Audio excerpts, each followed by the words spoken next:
نظم کے سائل پر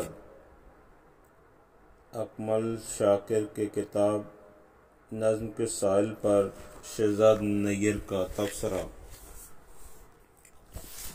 اکمل شاکر کا اعتراف کئی حوالوں سے ضروری ہے۔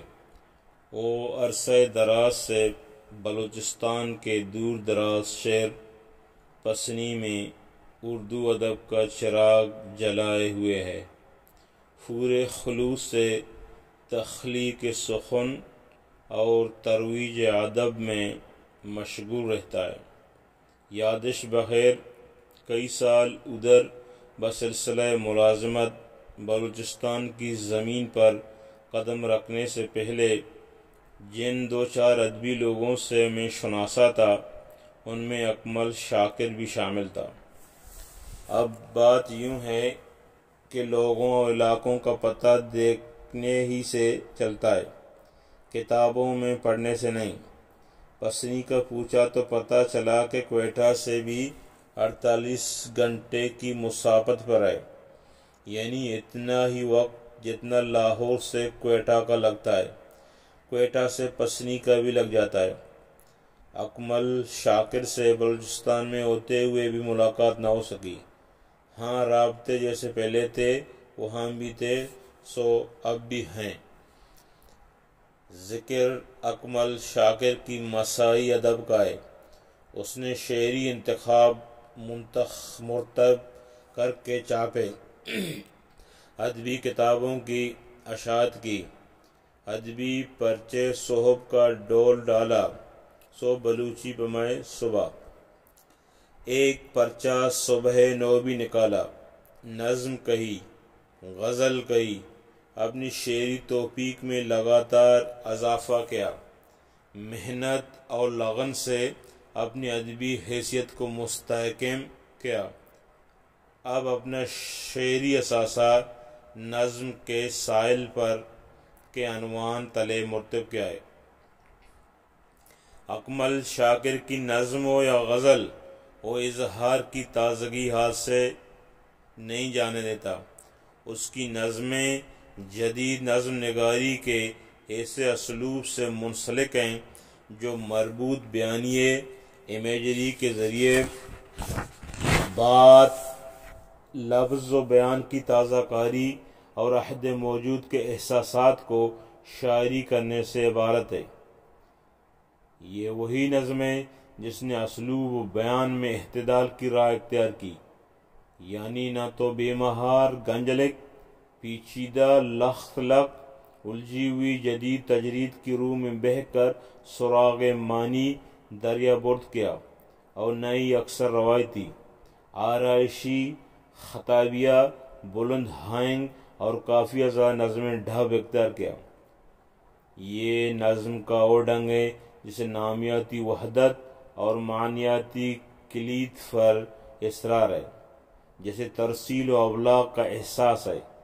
تاہم خیال رہے کہ یہ نظم آخر معنی، کلیشے، فاش گوئی اور راست بیانی کے بجائے نیم ملفوف، نیم محجوب، تہ در تہ، منظم اور امیج پر استوار تازہ بیانیے کا راستہ اختیار کر کے جمالیاتی مسرت اور ترسیل معنی کی منزل تک قاری کا ساتھ نبھاتی ہے۔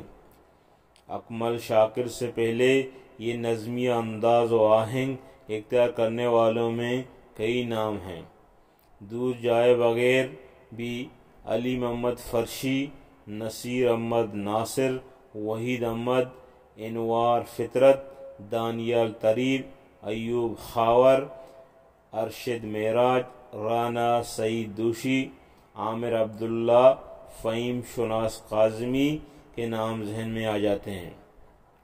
یہ فہرست ظاہر مکمل نہیں ہے۔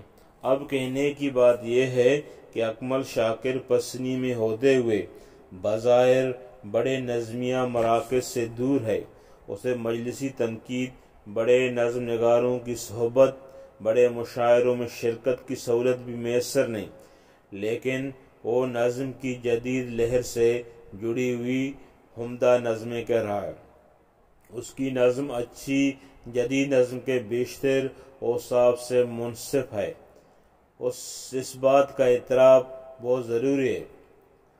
خواب کی دہلیز پر آنکھیں کڑی ہیں، دیکھتی ہیں اور چلاتی ہیں، ہاؤ ہے میری راتوں کے ہمسائے کے بچوں، رات کی رانی ستاروں کے گمان میں ناچتی ہے، آسمان پھر خود نیچے اس زمین کی دوستی پر ختم کر کے ہنس رہا ہے۔ خواب کی دہلیز نظم۔ ہر ایک چہرے میں خاموشی نمایاں ہے، یہاں راتوں کے سناٹے ازل سے گونجنے کا خواب بنتے ہیں، مگر آنکھیں ہمیشہ روشنی سے دور ہوتی ہیں اور اشکوں میں ابلتی خواہشیں مسمار ہوتی ہیں۔ نظم 21ویں صدی کی دنیا۔ رات کے کالے بدن پر کچھ ستارے رقص کرتے ہیں، مگر چپکے سے سورج قتل کے پکے ارادے سے یہ منظر دیکھ لیتا ہے۔ نظم میں آخر و ذکر اقتباس میں کار و کاری کا گناونا جرم دیکھا جا سکتا ہے جو سندھ بلوچستان میں عام ہے۔ اکمل شاکر کی نظم میں تازگی کا وفور دیدنی ہے۔ وہ اظہار کے انداز، لفظیات اور نئی منظر کشی سے تازہ کاری کا سامان کرتا ہے۔ اس کے موضوعات میں جدید دور کی میکانیکیت، اقتدار سے محروم ہوتے لوگ اور محبت سے تئی ہوتا سماج زیادہ نمایاں ہیں۔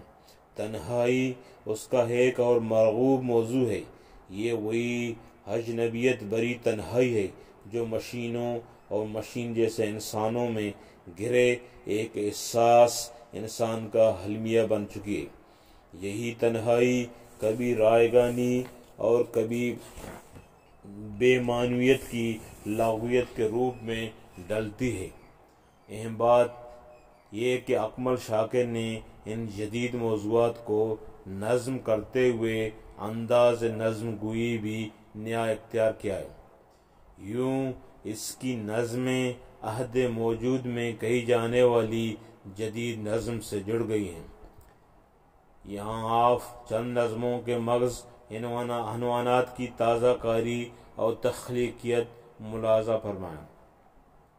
ننگی آنکھ میں جادو ہے، پنجرے میں بند ہوا، بے لباس چاندنی کا سایہ، سائے کا مکان، روشن دان سے نکلی ہوئی روشنی، زندہ خوابوں کی دنیا، آئینے میں سما ہوا چہرہ۔ آپ نے دیکھا ہر عنوان ایک منزل کھولتا ہے جسے ہم آسانی سے دیکھ سکتے ہیں۔ یہ مناظر نادر بھی ہیں اور تازہ بھی۔ اکمل شاکر کی نظموں کی تخلیقی قرات کرنے والے ان کے ساتھ دھیرج سے چلنے پر وہ حسن منکشف ہوتا ہے جو ان نظموں کی بافت اور بنت میں مستور ہے۔ میں پورے دل اور پوری دیانت سے اکمل شاکر کو ایسی عمدہ نظمیں کہنے پر تحسین پیش کرتا ہوں۔ اس مجموعے میں اکمل شاکر نے غزلیں بھی شامل کی ہیں۔ اس کی غزل پورے زور سے روایتی غزل سے دامن چھڑانے کی کوشش کرتی ہے۔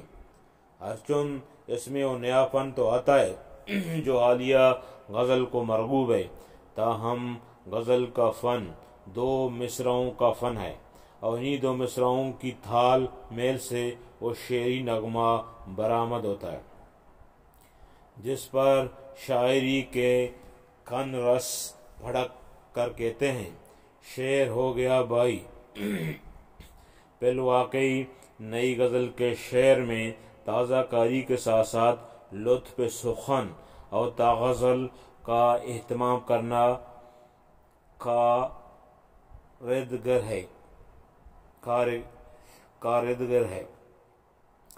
ہے۔ اکمل شاکر نے بعض مقامات پر یہ ہنرمندی دکھائی بھی ہے۔ یوں اس کی غزلوں میں یہاں وہاں چمکتے دمکتے اشعار نظر پڑ جاتے ہیں، لیکن کہنے کی بات یہی ہے کہ اس کی نظم اس کے غزل سے ہاس آگے ہے۔ بہرحال چند دمکتے ہوئے اشعار سن لیں۔ زعفرانی فضا تھی کمرے کی، اس کی خوشبو تھی اور تا ہو بھی، پیڑ یادوں کا کتنا خالی ہے، ایک پرندہ تھا اڑ گیا ہو بھی۔ برف کی دیوار ٹوٹے گی ضرور، دوف کا نکلے گا خنجر دیکھنا، میری اشکوں کو ملے گی جب زبان، تب سمندر گیت گائے گا ضرور۔ قتل ہو کوئی گھر کے اندر بھی، خون دیوار سے نکل جائے۔ اکمل شاکر سمندر کی قربت میں بستی پسنی میں بستا ہے، سو اس کی شاعری میں سمندر ایک مستقل کردار کے طور پر ظہور کرتا ہے۔ اس نے اپنے ظاہری و باطنی مگر ذاتی تجربے سے سمندر کو دیکھا اور برتا ہے۔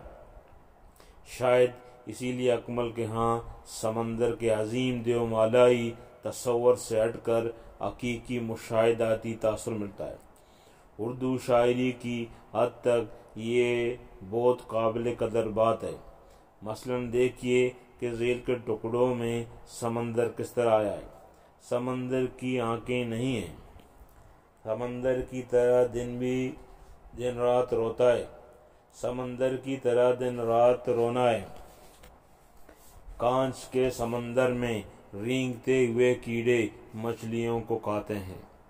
جہاں پر ختم ہے لمبی زمین کی پھیلتی دنیا، وہاں پر پانیوں کی بے تحاشا حکمرانی ہے۔ بے تحاشا کی ندرت کو ضرور محسوس کیا ہوگا آپ نے۔ ہوا جب بھی سمندر پر لکیریں کھینچ لیتی ہے، کسی وحشی کی صورت اب سمندر کی روانی ہے۔